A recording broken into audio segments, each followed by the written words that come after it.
It was the kind of day that starts with an ordinary task and turns into a fight for everything you stand for. It began with 2 words: "You're fired." That's it. No warning, no second chance. 30 years of hard work building a reputation, all erased with those 2 words. I'm Ezra Blackwood, standing out in the snow, truck engine still running, road salt stinging my eyes. I had just spent 4 hours clearing snow for fire trucks, making sure ambulances could get through. I was saving lives. And what did I get for it? The boot. Vivian Sterling, the new HOA president, walked over in her designer heels, acting like she owned the whole world. We hired Premier Property Services. Lower bid, better documentation, she said with that smug smile I'll never forget.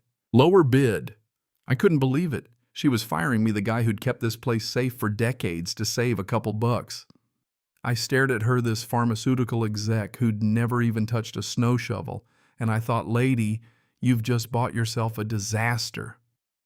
Little did she know karma was coming for her, and it was about to be expensive. So what's your worst cheap boss story? Drop it in the comments. Let me introduce myself. I'm Ezra Blackwood. My family's been serving Millbrook Estates for generations. My grandfather started this business with a beat-up Ford truck and a snowplow welded by his buddy down at the bar. My dad built it into something solid. My brother Magnus was supposed to take over after his tour in the Army, but he never came home from Afghanistan. So here I am at 45 running Blackwood Brothers Snow and Ice with 3 loyal guys who've been with me for years. Tony, my lead driver, lost 2 fingers saving a kid during the blizzard of '09. Rick handles the salt distribution with the precision of a pharmacist. Eddie's our mechanic, can fix a transmission with duct tape and prayer. Our trucks.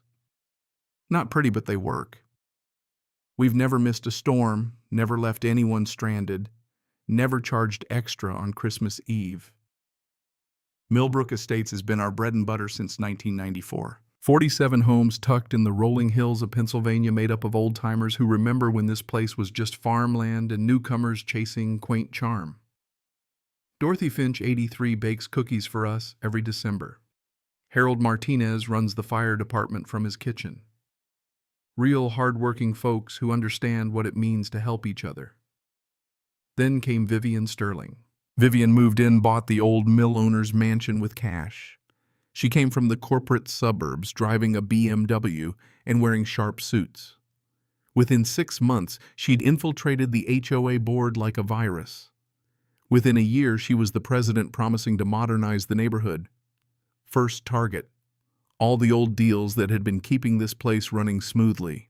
The landscaper who'd been cutting grass for 15 years, gone, replaced by a company from 2 counties over that charged double and did half the work. The handyman who fixed porches for beer money, fired because he didn't have proper licensing. And when Pete Kowalski retired from snow removal after 40 years, Vivian saw an opportunity. "We need to modernize winter services," she said one October afternoon at an HOA meeting. The fluorescent lights buzzed overhead, the smell of burnt coffee filling the air. She tapped her nails on the table like she was calculating her next move. She promised professional service, competitive bids, and comprehensive liability coverage. I sat in the back, still in my steel-toed boots from checking equipment, listening to her tear apart my family's legacy. My bid was clean. $8,500 for the season.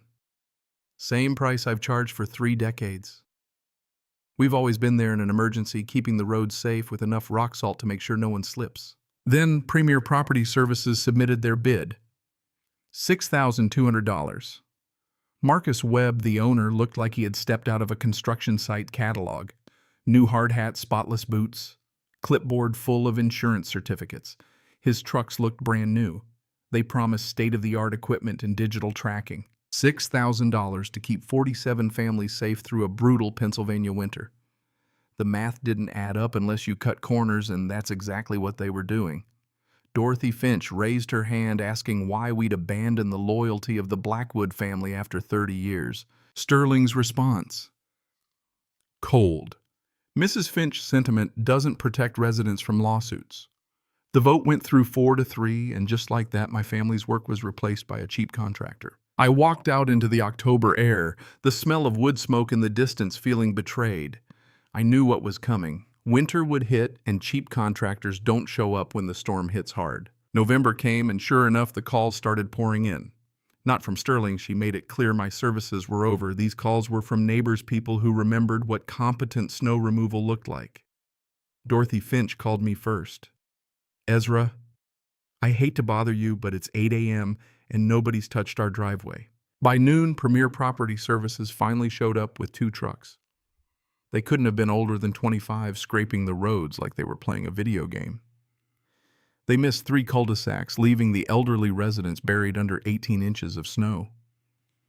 Dorothy's driveway, completely abandoned. I started building my case. Photos of Premier's work, if you could even call it that, salt spreader tracks that missed entire sections, gouged asphalt instead of clearing snow. Emergency access routes completely blocked. But the real kicker, when I looked at the salt they used, it wasn't road salt, it was playground sand, the stuff you get from Home Depot for $1 a bag. No melting agents, no ice prevention, just sand, making it look like they were doing the job while doing absolutely nothing. I took some samples and sent them to the lab. Sure enough, it was sand. Illegal, using unauthorized materials on public surfaces. It wasn't just incompetence, it was a crime. When I found out that Premier wasn't even licensed for snow removal, I knew it was time to strike back. I pulled all the documents, the insurance papers, the business registration. Vivian had hired a company that didn't meet any of the required standards. Her cost-cutting measures were about to cost her everything. I filed a formal complaint with the county, sent over all the evidence. She thought she was saving a few bucks, but she had just exposed every homeowner in Millbrook Estates to financial ruin. Dorothy Finch's injury, Harold's heart attack, the Kowalski fire, it all tied back to her reckless decision. It was time for the storm to hit. And when it did, it wasn't just snow, it was justice. December's storm came and Premier Property Services folded like a house of cards. When the storm hit, I was ready. I had my trucks lined up, my crew prepped, my legal papers in hand. We cleared the roads. We saved lives.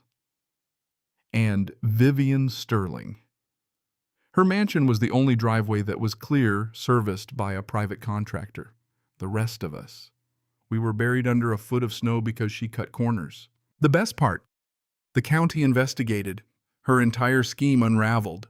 She was arrested for fraud, mail fraud, and violating the HOA's charter. Premier's contract was voided, and every penny they'd been paid had to be refunded plus damages for all the disasters they'd caused. 6 months later, Millbrook Estates was a different place. Dorothy Finch was voted in as HOA president, and she signed a new contract with Blackwood Brothers Snow and Ice. No more kickbacks, no more cheap contractors, just honest work for honest pay. What happened to Vivian Sterling? She was sentenced to 18 months in federal prison. Her company was dissolved, her reputation destroyed.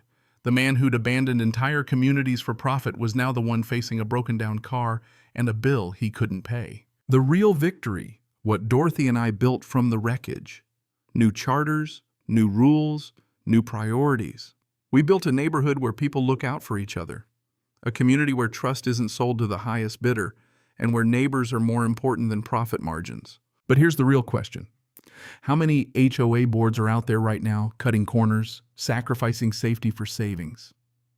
How many of you are living under someone like Vivian Sterling, whose idea of leadership is nothing more than a personal ATM? Drop your story in the comments below. Because here's the thing, in America, the snow always melts eventually. But what you do during the storm, that's what people remember forever. Cảm ơn các bạn đã xem video. Cảm ơn các bạn đã xem video.